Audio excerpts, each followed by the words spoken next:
And we're going to have a fella trying to hatch an idea. Now, let's think this through.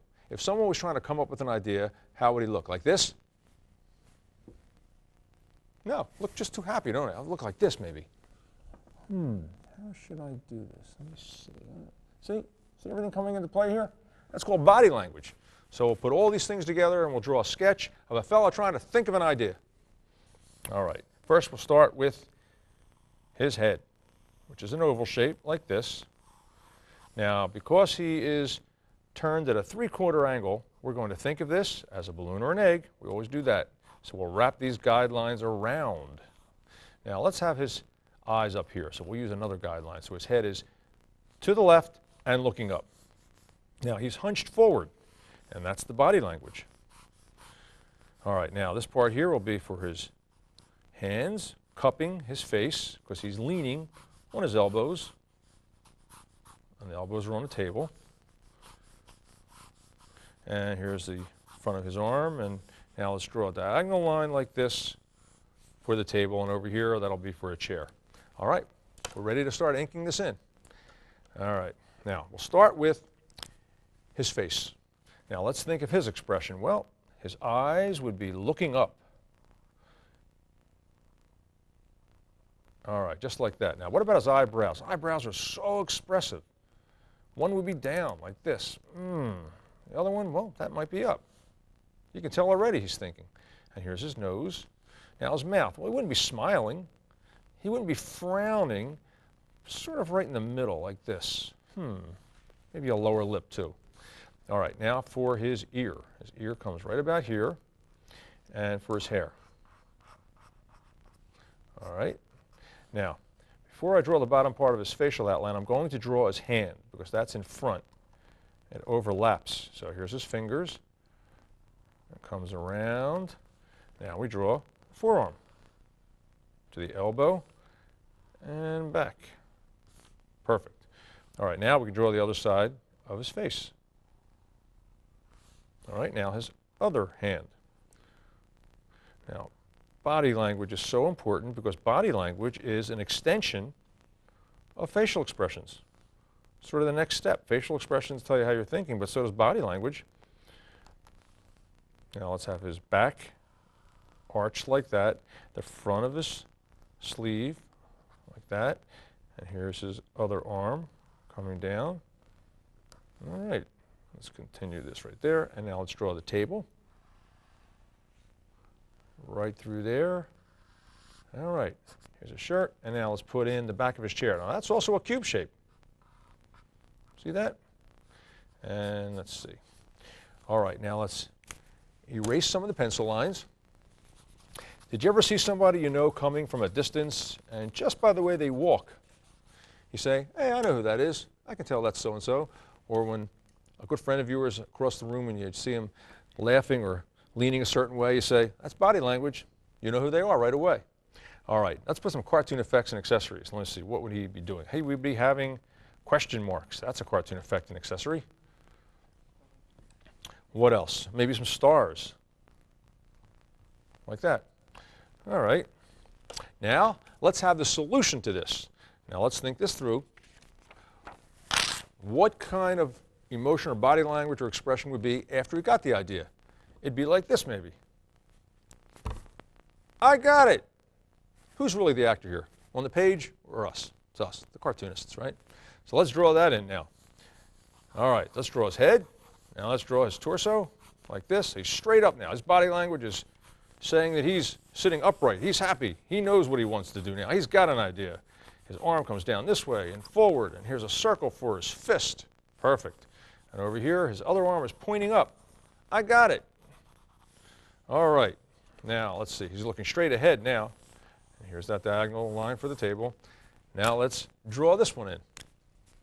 All right, now his face. Start with his facial expression. Well, here's his nose again. Noses, they don't affect anything.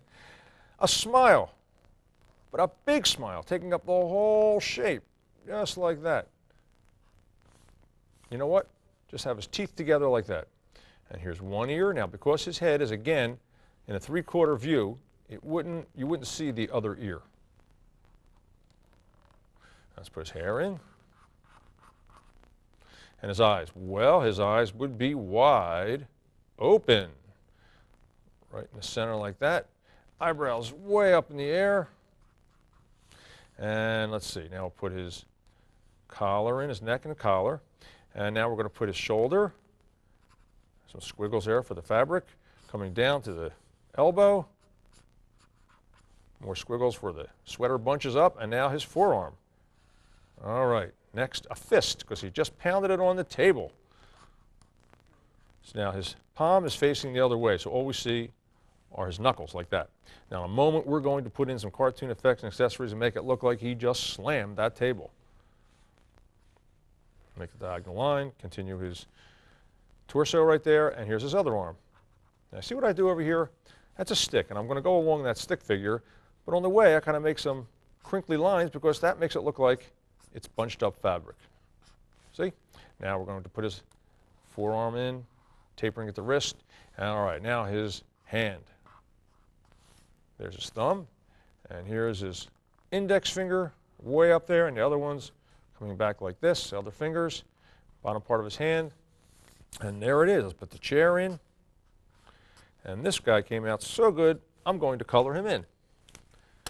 All right, first I'll erase it with my kneaded rubber eraser. I'm using a kneaded rubber eraser. Now take a look at this. Kneaded rubber eraser is like a piece of dough or clay, and you can knead it like that, and what happens is the pencil lines diffuse, and you can shape it like this to get into a hard-to-reach place, which is handy, because you don't have to erase a lot of drawing that you don't want to erase. In this case, I'm just going over the whole thing. That doesn't leave a lot of messy crumbs, which is very handy, because you don't want to keep smearing your picture like that. All right, now I'm going to add some color to this fella. And color really and truly brings everything together. Now let's pretend that the light is coming from upper right this time. That would mean this side would be a little bit darker in value. And what color does is separates it from just a line drawing. Gives it some definition. Now, the forearm is like a cylinder shape, which means the left-hand side would be a little darker, and this white a little bit lighter on the right-hand side. Same thing here, gradually getting lighter.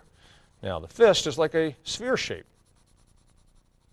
so we'll shade that accordingly. All right, let's see what else. How about some black for the hair? And I'm using my tuning pencils for this. All right, let's see, how about blue for the sweater? Now, after I put all the tone in there, I'm going to darken the left side again, because his body is like a cylinder shape, just like his forearm. Underneath would be a little bit darker. See how that sketch comes together? Well, I like it. But you know what it's missing, don't you? Cartoon effects and accessories. That slam that I talked about. Ready? One line like this, two lines, and then a couple lines like this to show a ghosting effect again, where the hand, the fist was, boom, boom, boom, just like that. Now some splash lines like this down here, and a sound effect. Slam. And we'll see what else. Oh, I know. Now for the oldest cartoon effect and accessory in the book, the old light bulb effect. And he's thinking that in a thought balloon because he's got an idea. And maybe something over here like his arm just went up in the air. And there you have it. This guy looks like he really got a great idea.